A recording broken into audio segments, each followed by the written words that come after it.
बिस्मिल्लाहिर्रहमानिर्रहीम। अस्सलामु अलैकुम। लेक्चर नंबर 1 और इसके अंदर हमारे पास सबसे पहले डेटाबेस की डेफिनेशन है।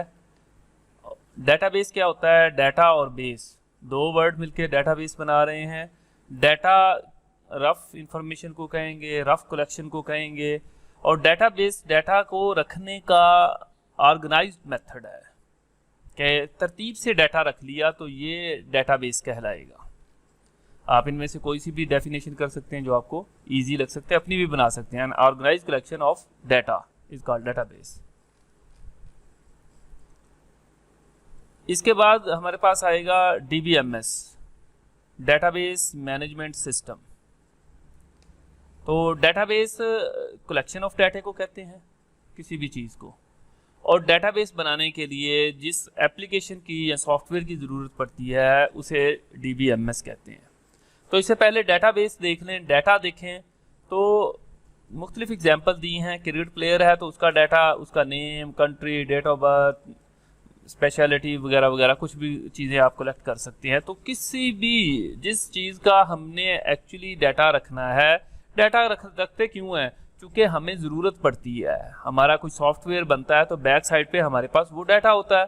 स्टूडेंट है तो उनका रिजल्ट होगा, नेम हो गए, मार्क्स होंगे, ये वाला उनका डाटा होगा।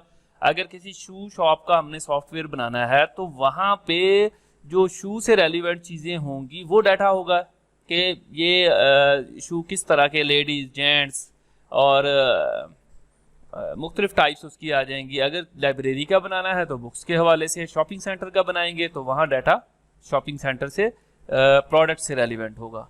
तो मुख्तलिफ किस्म की एग्जांपल दी गई हैं। तो इसके अलावा भी बहुत सारा डाटा हो सकता है। जो चीज़ हमें रिक्वायर्ड होगी, सिस्टम को रिक्वायर्ड होगी, जो एप्लीकेशन बनानी होगी, वो डाटा उसमें से उठा लेंगे। डेटाबेस मैनेजमेंट सिस्टम ये सॉफ्टवेयर है, कलेक्शन ऑफ प्रोग्राम है जो क्या करते हैं? डेटाबेस बनाते हैं। मतलब हमने डेटाबेस अगर कंप्यूटर के अंदर बनाना है तो हमें किसी टूल की ज़रूरत है। तो DBMS जो है वो क्या है?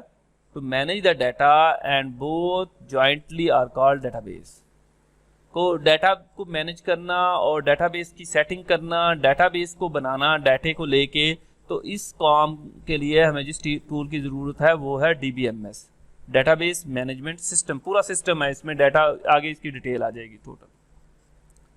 इम्पोर्टेंस ऑफ डेटाबेस, डेफिनेटली डाटे पे ही सारी वर्किंग चल रही होती है और कोई ऐसी फील्ड नहीं है, कोई ऐसा एप्लीकेशंस नहीं है जहाँ पे डाटे का यूज़ ना हो। बैंक है, शॉपिंग सेंटर है, प्रोडक्शन है, utility bills, customer service, anything, उसमें हर चीज़ जो है वो शामिल होगी वो डाटा। इसलिए डेटाबेस की इंपॉर्टेंस तो है ही है।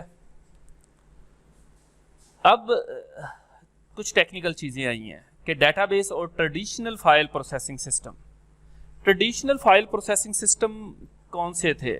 जो हम यूं समझें कि अगर इब्तदाई तौर पे लें तो हमारे पास ये जो मैनुअल सिस्टम था ये ट्रेडिशनल फाइल सिस्टम था। जो हार्ड पेपर के ऊपर, पेज के ऊपर हम चीज़ें लिखते थे वो भी फाइल सिस्टम था। फिर उसके बाद अलग अलग कंप्यूटर्स के ऊपर भी हमने अलग अलग फाइलें अगर बना के रख दी तो वो हमारा फाइल प्रोसेसिंग सिस्टम होगा। कि हमने एडमिशन की फ़ाइल रखी, हमने एग्जामिनेशन की फ़ाइल रखी, ये डाटाबेस नहीं बना। कंप्यूटराइज ज़रूर कर लिया कि कंप्यूटर में चीज़ें रख दी, बट अगर अलग अलग फाइल बना के रखी हुई है तो वो हमारा आम फाइल प्रोसेसिंग सिस्टम है। और उसमें उसके मसाइल बहुत सारे थे, उन प्रॉब्लम को देखेंगे। वो डेटाबेस ने हमें क्या किया कि वो एडवांटेज दे दिए, जो इसके डिसएडवांटेज थे वो इसके एडवांटेज बन गए। कुछ टेक्निकल टर्म्स इसके अंदर आएंगी। ये एक फाइल प्रोसेसिंग सिस्टम बना लिया है कि अगर लाइब्रेरी का अलग से है, एग्जामिनेशन का अलग से है, रजिस्ट्रेशन का अलग से है, तो रजिस्ट्रेशन वाले के पास अपना डाटा पड़ा हुआ है, स्टूडेंट का नाम यहाँ पे भी लिखा हुआ होगा, एग्ज़ाम वाले ने अपना नाम स्टूडेंट का लिखा होगा, लाइब्रेरी वाले ने अपना नाम स्टूडेंट का लिखा होगा। तो ये चाहे कंप्यूटर के अंदर ही लिखा हुआ है, ये फाइल, ये हमारा डेटाबेस सिस्टम नहीं है।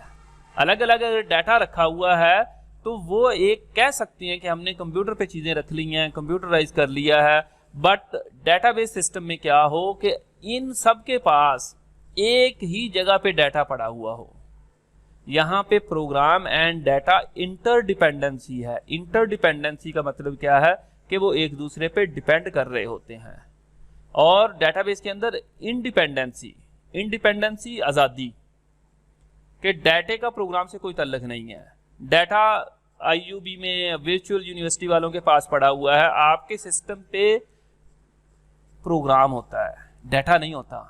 जब ये स्ट्रीमिंग हो रही है यूट्यूब से, डाटा आपके सिस्टम पे आया, आपका सिस्टम खराब हुआ, हमारा डाटा वहाँ पे पड़ा हुआ है, हमारे लेक्चर्स वहाँ पे पड़े हुए हैं, तो ये डाटाबेस सिस्टम आएगा। आम फाइल प्रोसेसिंग, हमारे सिस्टम के ऊपर जो चीज़ें पड़ी हुई हैं वो आम फाइल प्रोसेसिंग सिस्टम चीज़ें आ जाती हैं। तो ये हमारे पास डेटाबेस सिस्टम है। इसके अंदर ये डेटाबेस जो है वो सेंट्रली पड़ा हुआ है, एक ही जगह पे डेटाबेस है और तीनों लोग, तीनों डिपार्टमेंट इसको एक जगह से एक्सेस कर रहे हैं। मतलब एक दफ़ा नाम लिखा हुआ अली होगा तो तीनों यहाँ पे देखेंगे, स्टोर एक जगह पे होगा। तो इसके बहुत सारे एडवांटेज हैं, जो वहाँ डिसएडवांटेज थे ये यहाँ एडवांटेज बन गए हैं। बस वो टेक्निकल टर्म आप माइंड में रखेंगे तो आसानी हो जाएगी। अब उनमें सबसे पहले इसको देख लेते हैं। एक तो ये वाली बात, प्रोग्राम डाटा इंटरडिपेंडेंसी। यहाँ पे प्रोग्राम और डाटा एक ही सिस्टम पे, एक ही जगह पे अलग अलग अपने अपने थे, इसलिए ये एक दूसरे पे इंटरडिपेंडेंसी थी।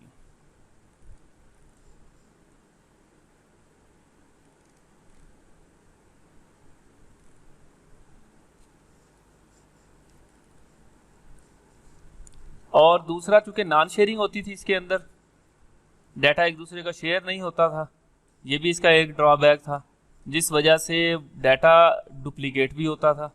मतलब इसने भी नाम लिखा अली, इसने भी लिखा, इसने भी लिखा, तो एक नाम तीन लोगों को लिखना पड़ा, एक एड्रेस तीन लोगों को लिखना पड़ा, तो तीन जगह पे स्टोरेज हो रही है, ये डुप्लीकेशन है। इसको रिडंडेंसी टेक्निकल नाम रहते हैं। Repetition of data is called redundancy. उस रिडंडेंसी की वजह से इनकंसिस्टेंसी भी होती थी। अब इनकंसिस्टेंसी क्या चीज़ है कि यहाँ अली लिखते हुए ए की बजाय ई से लिख दिया, तो ये अली और होगा, ये फिर और हो जाएगा, तो ये इनकंसिस्टेंसी होती थी। ये वाले मसाइल इसके अंदर डिस्कस किए गए होंगे। और ये दो चार चीज़ें, ये देखें, डुप्लीकेशन ऑफ डाटा होता था और इनकंसिस्टेंसी होती थी, उसकी वजह से, डुप्लीकेशन की वजह से फिर इनकंसिस्टेंसी रह जाती थी। डेटाबेस के एडवांटेज हैं बहुत सारे, उसमें डाटा शेयरिंग, यहाँ एडवांटेज है वहाँ डिसएडवांटेज होगा कि इसके अंदर डाटा शेयरिंग होती थी। शेयरिंग मीन कि एक जगह पे डाटा पड़ा हुआ है, सब लोग उसको वहीं से एक्सेस कर रहे हैं, शेयर कर रहे हैं, तो यहाँ का डाटा उसके पास भी जाएगा, इसके पास भी जाएगा, इसके पास भी जाएगा। और इससे कंट्रोल्ड रिडंडेंसी या रिमूव रिडंडेंसी, रिडंडेंसी को रिमूव कर दिया गया। रिडंडेंसी क्या चीज़ है? रेपिटेशन ऑफ डाटा है, पहले भी हमने इस पे बात की है। अब इसमें रिडंडेंसी नहीं है, एक ही दफ़ा लिखी हुई वैल्यू है, डिस्प्ले डिफरेंट नजर आ रही है। अगर अली ए की बजाय ई से होगा तो सबको ई से ही नजर आएगा, तो इनकंसिस्टेंसी खत्म हो गई। प्रॉब्लम फॉल्ट एक अलग चीज़ है। डाटा इंडिपेंडेंसी, वहाँ इंटरडिपेंडेंसी था उनका इशू, तो यहाँ पे, या इसको ऐसे भी लिख सकते हैं कि फाइल प्रोसेसिंग सिस्टम में डाटा इंडिपेंडेंसी पॉसिबल नहीं थी, यहाँ डाटा इंडिपेंडेंसी है। वहाँ डाटा शेयरिंग नहीं थी, इसमें डाटा शेयरिंग है। वहाँ रिडंडेंसी थी, यहाँ रिडंडेंसी कंट्रोल्ड हो गई। और यहाँ इंटीग्रिटी है, वहाँ इंटीग्रिटी नहीं है। आपको इन चीज़ों के मीनिंग आने चाहिए, समझ होनी चाहिए टेक्निकल के रिडंडेंसी क्या चीज़ है, डाटा इंटीग्रिटी क्या चीज़ है। डाटा इंडिपेंडेंसी ये है कि अगर ये सिस्टम ख़त्म हो जाए तो डाटा तो उससे डिस्टर्ब नहीं होगा। अगर वर्चुअल में डाटा पड़ा हुआ है तो वो उनके पास है, हमारे सिस्टम पे, मोबाइल पे सिर्फ एप्लीकेशन है जो उसको एक्सेस करके दिखाती है। ये डाटा इंडिपेंडेंसी है। बेटर डाटा इंटीग्रिटी, डीबीएमएस जो आ गया, दरमियान पे डीबीएमएस होता है जो इस डाटे को कंट्रोल कर रहा होता है, तो उसके ऊपर इंटीग्रिटी लगा दी जाती है। इंटीग्रिटी क्या है? Reliability of data. रिलायबिलिटी क्या है कि ये डाटा इस फील्ड के अंदर इंटर करना है या नहीं। जैसे अगर कोई हमारे पास कॉलेज है, यूनिवर्सिटी है और वो टोटली फीमेल की है, तो गार्ड को पता ही होगा कि ये यहाँ इस कॉलेज के अंदर मेल को नहीं जाने देना, तो ये इंटीग्रिटी कहलाता है कि DBMS ने सिक्योर कर देना है कि ये जो फील्ड है इसमें नंबर्स आने हैं, वो नहीं आने, अल्फ़ाबेट नहीं आएगा, तो वो नंबर्स को ही इंटर करने देगा। अगर अल्फ़ाबेट आप इंटर करोगे, जैसे अगर हम देखें CNIC है तो उसमें नंबर्स हैं, अगर वहाँ A लिखोगे तो वो डेटाबेस पे भी सिक्योरिटी लगी हुई है, फॉर्म के ऊपर भी लग सकती है, बट डेटाबेस जो है उसके ऊपर उसने वो ABC उसमें इंटर ही नहीं होने देनी। इस काम को डाटा इंटीग्रिटी कहते हैं। इसको डिटेल दी गई है। डाटा शेयरिंग क्या चीज़ है कि एक जगह पे डाटा है, 2-3 लोग उसको शेयर कर रहे हैं। Data independency, controlled redundancy means we do not need to duplicate data unnecessarily. ठीक है, we do duplicate data in the database, however this duplication is deliberate and controlled. मतलब जहाँ कहीं कभी ज़रूरत पड़ती है तो डुप्लीकेशन भी होती है, बट अननेसेसरी डुप्लीकेशन नहीं होती। इंटीग्रिटी को हमने डिस्कस कर लिया है, पहले लेक्चर में इतना ही है जी।